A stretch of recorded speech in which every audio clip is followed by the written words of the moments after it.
If I may offer some words of advice to members opposite. On the government benches, life comes at you fast.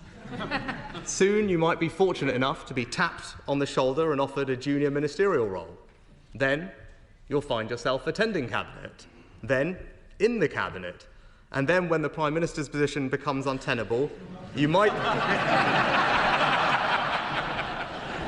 end up being called to the highest office. And before you know it, you have a bright future behind you, and you are left wondering whether you can credibly be an elder statesman at the age of 44. Now, it is right to begin by congratulating the Prime Minister on his decisive victory in the election. He deserves the goodwill of all of us in this House as he takes on the most demanding of jobs in the increasingly uncertain world in which we now live. Now, the party opposite has successfully tapped into the public's desire for change. But they now must deliver change, and we on this side of the House will hold them accountable for delivering on the commitments that they made to the British people. In the national interest, we will not oppose for the sake of it, but when we disagree with the government, it is our responsibility as the opposition to say so. And what will guide us will be our principles: sound public finances, a belief that people know how to spend their own money better than governments do, that private enterprise, not state intervention, is the key to delivering growth and prosperity, public services that work for those who need them, an education system that gives everyone the best start in life, secure borders, and a strong national defence. Now, I welcome the government's decision to bring forward Martyn's Law. I'm sure that the Prime Minister will find, as I did, that one of the most humbling parts of the job is seeing people whose lives have been touched by tragedy and seeing how they don't turn to anger or bitterness, but campaign to ensure that other families do not have to endure the same pain that they did.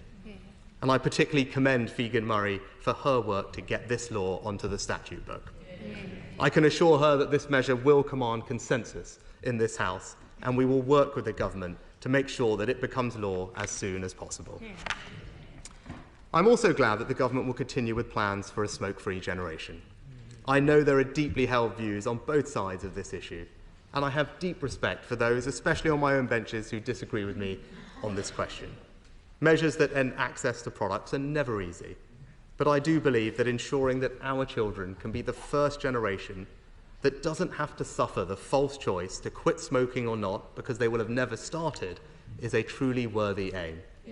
It will make us a healthier, fairer country where people live longer and better lives. Now, the first duty of government is the defence of the realm. And we're fortunate in our country to be protected by armed forces who are unrivalled in the world for their professionalism, bravery and skill. And I know the whole House will agree with me that they are truly the best of us. Every month in my previous job, I became more concerned about the threats to our country's security. We live in an increasingly uncertain world. We need greater investment in our military if we are to deter our enemies and defend our interests. And as I warned earlier this year, there is an axis of authoritarian states who are a threat to our values, freedom, democracy and the rule of law, and we must collectively stand up to them. The world is more dangerous now than it has been at any time since the end of the Cold War. So I would urge the Prime Minister to commit to boosting defence spending to 2.5% of GDP by 2030. And if we lead the way on this, we can make 2.5% the new NATO benchmark for defence investment. This is the single best way to strengthen the alliance. It will show the Americans that we do not expect them to bear every burden. And it would show President Putin that NATO is serious about bolstering its defences and will also be the most effective way to deter further acts of Russian aggression. Now, in the last few years, there has been an impressive amount of consensus across the House on foreign policy, on the importance of supporting Ukraine, on the centrality of NATO to our national defence. And in that spirit, I commend the Prime Minister on his work at the NATO summit. And I'm glad that he and the Secretary of State for Defence have taken such rapid steps to demonstrate that while the government has changed, this country's commitment to Ukraine's security remains constant. And I also welcome the Right Honourable Member for Tottenham's visit to the Middle East. It is of fundamental importance to this country that as we make real progress towards a two-state solution, our friend and ally Israel has a right to defend itself and to live in peace. And let me turn next to another crucial issue facing not just our country, but the broader Western world: illegal migration. Now, the fundamental question is what to do with people who arrive here illegally but cannot be returned to their own home country. Now, our approach was to send them to a safe third country. The Prime Minister was clear that he would scrap those plans, and I acknowledge that. And our fear remains that without such a deterrent, the country will end up having to accept that a large number of those who cross the channel illegally will end up remaining here.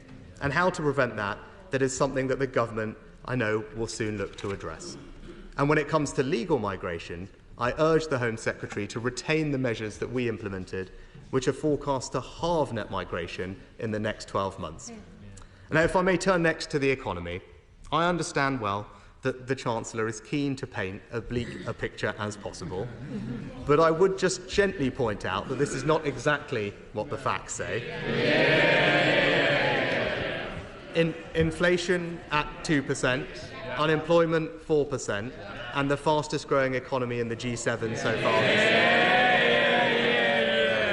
The party opposite has inherited an economy that is already on an upward trajectory. Now, the government has set out plans. The government has set out plans to strengthen the role of the Office for Budget Responsibility, and we will examine those proposals carefully. But the work of the OBR already means that the party opposite did have the full details of the public finances when they set out their manifesto. Now, the OBR has rightly taken away from governments the ability to make forecasts say what they want them to. But they have also taken away from oppositions coming into government the ability to say that they did not know the true state of the public finances. As Paul Johnson of the Institute for Fiscal Studies has said, the books are wide open, fully transparent. In his words, trying to pretend that things are worse than expected really won't wash. Now, the party opposite promised no tax rises on working people and no plans for tax rises beyond what's in their manifesto, in full knowledge of the public finances. It would be difficult for them to claim that things are worse than they thought and then renege on those pledges, and we will hold the government to its own promises come the budget. I note plans for new employment legislation. Now, in this country, our employment rate is far lower than the European average, and that is thanks in part to our flexible labour market. I would urge the party opposite not to impose new burdens on businesses, that business leaders themselves have warned of the unintended consequences of those plans, that they could lead to firms being less likely to invest, less likely to hire, and so increasing unemployment in the long term. And I further note the government's desire to impose new, potentially rigid legislation on technologies like artificial intelligence. Now, we are third only to the US and China in the size of our fast-growing technology sector and lead the world when it comes to AI safety. And we should all in this House be careful not to endanger this country's leading position in this field, which will drive growth and prosperity for decades to come. And while today's speech did contain a slew of bills, what was missing was a concrete plan to tackle the unsustainable post-COVID rise in the welfare bill. Without action, the cost of providing benefits to the working-age population with a disability or health condition will rise to £90 billion, more than we spend on our national defence, schools, or policing. Now, that's not only unsustainable, but also unfair to taxpayers. And that's why in government we had laid out a plan to significantly reduce the welfare bill, but crucially, to support all those that could back into work. Now, I hope the government looks at those proposals when it has the time to study them in detail. On this side of the House, we will continue to advocate for a welfare system that is both compassionate and fair to those who need it, but also fair to those who pay for it.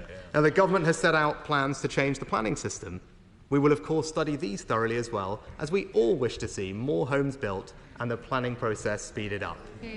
But I would say that a system that does not allow local people to have a say will damage public consent for more housing in the long term. And I regret there was no mention of rural communities and farming in the King's Speech, much like my own, but I hope in time the government will bring forward proposals. Now, turning to net zero, this country has decarbonised quicker than any other major country. And we have managed to do that while growing the economy. As a country and across this whole House, I know we will all be proud of that achievement. Now, the government plans to decarbonise the grid by 2030, but there is a real danger that if the government puts the speed of doing this ahead of family finances and our energy security, then we will again lose public consent for the measures necessary to ensure that we actually reach our 2050 net zero target, a target on which there is genuine consensus between our two parties.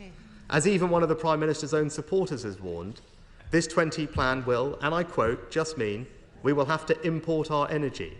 Strategically, we become more vulnerable. We will pay more money for our energy. So I hope that the Energy Secretary reflects on those thoughts. Now, lastly, Mr. Speaker, the government has set out plans for reforms to the other place. Looking at the benches opposite, there can be no doubt about the government's ability to get them through this House. But the effects of these changes will last long beyond this Parliament, long beyond our tenures in these jobs. I would suggest that when it comes to constitutional reform, it would be good to proceed on a cross-party basis, rather than to use a simple majority in this House to push things through. And that consensus should include the crossbenchers whose convener would be removed by the government's proposals. I also suspect that the public would prefer the government to prioritise practical, real-world issues over constitutional wrangling. However, I welcome the news that the government has paused on their plan to force members of the other place to retire at 80. Now, this proposal always felt like it would be a blunt instrument. And indeed, in the dissolution honours, the Prime Minister nominated rightly the former Right Honourable Member for Derby South, who will be a strong addition to the other place, despite the Right Honourable Lady being already over the retirement age that the Labour manifesto proposed. So, Mr. Speaker, let me close by saying that we, of course, recognise that the British people have entrusted the party opposite with the task of governing our country. On our side of the House, we will fulfil our duties as the loyal opposition, professionally and effectively. And across this House, we are all first and foremost patriots. We all wish to see our country and our people flourish and succeed. And in that spirit, I wish the new Prime Minister and the new government well. I now call the Prime Minister. Sir Keir